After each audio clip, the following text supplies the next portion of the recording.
Hello, Serge here from the Backyard Driving Range. We have a question today that came in from one of my students. He emailed me.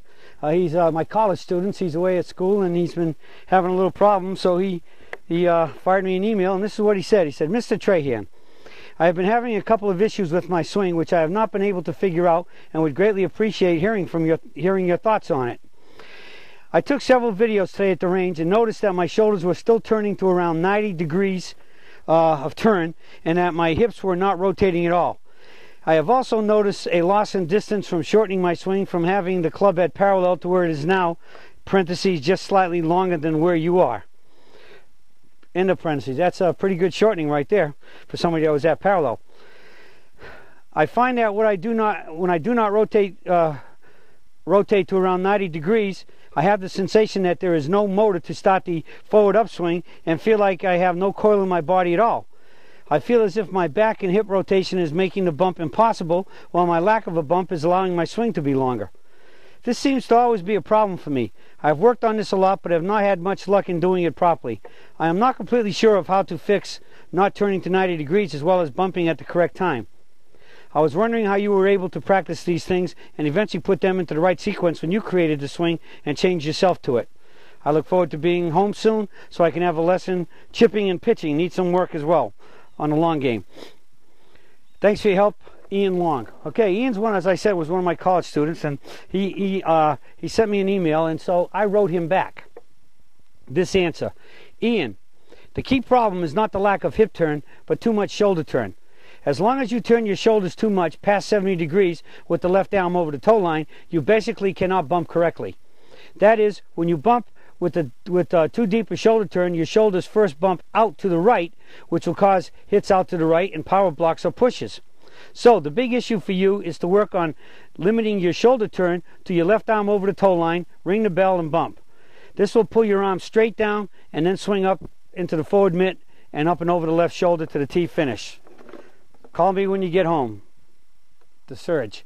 Okay, so Ian absolutely the very next day fired back another email to me and said I hit the nail on the head and that he was really hitting the ball well. So let's kind of discuss what's going on here. As you can see, he's having a problem with not hitting the ball as long, and it's all happening because of too much movement in the body. Remember, the number one key issue for the limited turn peak performance golf swing is that we limit our turn so that we can swing our arms faster. As a quick refresher course for this, if I had a rock hanging on a string here and the rock was just hanging there and I flipped the rock up into motion and I started making it rotate in a circle around my hand, what is going to happen is I let more rock out and the rock starts going faster and faster. What happens to my hand? My hand moves less. So we create our power not by creating greater rotation, which most people eventually have to take a wider stance because they're going to try to turn more and take a bigger turn and a longer backswing. We're going to do just the opposite. We're going to maintain our normal, relatively narrow stance as to what most people do, where our stance is about shoulder wide for a driver, and we're going to, with the wide knees, outward pressure, and resisting the left knee, we're going to cut down our body turn so we can swing our arms faster. So in the rock and the string concept, with the golf swing, the rock is the head of the golf club, the string is the shaft and the forward arm, in the backswing to impact, and then the trailing arm from impact to the finish becomes the string. And so we're going to reduce our body here, which is in essence the hand and the rock and the string thing, and so we can swing the string faster. So we're going to cut our body swing down, our body movement down, so we can lift our arms more and swing our arms faster. DJ once put the greatest, I guess you could say, to-the-point definition of what happens when you want to hit a ball farther. One of my students one day just said to him, "Hey, DJ, what do you want to do when you hit the ball, when you want to hit the ball farther or longer or harder?" And DJ was about ready to hit a shot, and he just stood up and he said, "I hold my knees more and I swing my arms faster that way." Which means if he's swinging his arms faster that way, he's also swinging naturally the club faster that way. So we reduce the body turn so we can swing our arms faster. So once, as in Ian's case, and which is probably most everybody's case,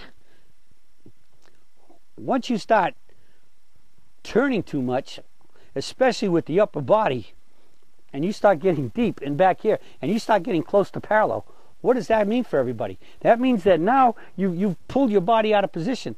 You've lost your spine angle at address. You've gone too far, and especially once you start going towards parallel, the club is going downward as it's going to parallel, which now means the first thing that has to happen in the forward, when you start your forward upswing, is you have to pull the club up before it comes down. And once you start pulling the club up, guess what's happening? It's going up and it's going that way. And unfortunately, there's a big issue here. The club's going that way and the ball's down here. And so you have to stop it from going that way and then make it redirect itself and redirect down here. And that's where the club actually, the hands and arms of the club actually start to slow up in the swing, because you pull it up real fast, but you got to stop it. Bodies in motion stay in motion, direction they'll put it in motion until otherwise acted upon by an outside source. You're the outside source, because you have to stop it from going that way. The only way to do it is with your hands and arms, and use your body, leverage it to help pull down, which starts to, like most cases, move the body forward and you get ahead of the ball. And therefore, once you're slightly ahead of the ball, then you're all completely out of position. Your tempo and timing is out of position, especially your timing. Your shoulders are going too far forward, and so you're more slightly ahead of the ball at impact. This is very lightly on a more vertical downswing. And all of that is tremendous power leaks. And very likely when we do turn too much, you've turned so far, I mean, if you are trying to pull the club straight down, you're coming from the inside too much, and that's where, as I stated in my answer to him, how you can start hitting the ball out to the right, and after you've hit a few too many of those, and you pull forward, and then you try to come backwards to stop the right hits, and then you can start hitting pulls and everything else. So the whole key is to get the wide knees outward pressure so that you can just lift the club into the mitt and up the tree, where we turn only 70 degrees. 70-degree shoulder turn means that we turn only to where the forward arm gets over the toe line in the backswing. Once you reach there, there's no more turn, it's just lift. But many of us reach there, and we just keep turning that little bit more. And when you start turning that little bit more, you're getting deep and inside, and very likely as you get deep, the club will start laying off, and there goes a whole bunch of more problems. All right, so the whole key is we can train our spine angle by starting by controlling our knee angles, and just have the club in the mitt and up the tree, where we turn only to the toe line. We turn only to here, and once you're straight over your toe line, when you bump, your club comes straight down slightly from the inside and rotates right back into impact. So you turn just to the toe line, which for most golfers, anybody who's been working on trying to make a big rotational swing with a lot of turn, for you it's going to feel like almost nothing. All right, it's just going to feel like nothing. And in many cases, what I tell a lot of players who've been really turning too much, especially younger players who still have a lot of suppleness and flexibility, many times I'll just say to them, from the chest down, nothing moves in the backswing until impact. Nothing moves except your hands, your shoulders and arms and hands.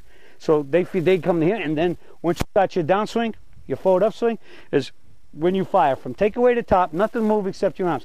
And if you put your right hand here and you hold this, take this hand from here, and you just go like this, look, it's turned your shoulders. That's all the turn you need. Boom. See, that's right. That center, that arm, upper arm is right over my toe line. That's all we need. So in many cases, parallel and too much turn is caused just because you are going too far, and that's why we want to remember it's the peak performance golf swing is a 3/4 backswing, limited turn. Just turn to here, and when you do that, you'll have a very much vertical golf swing in the mitt and up the tree straight up, which has a better chance of coming straight down and swinging back up. And if you do all that, your swing will very likely start to look a lot like this, and you'll be hitting it more solid, straighter, likely longer, and shooting those lower scores. That's it for the search for today, and I'll be talking to y'all again soon.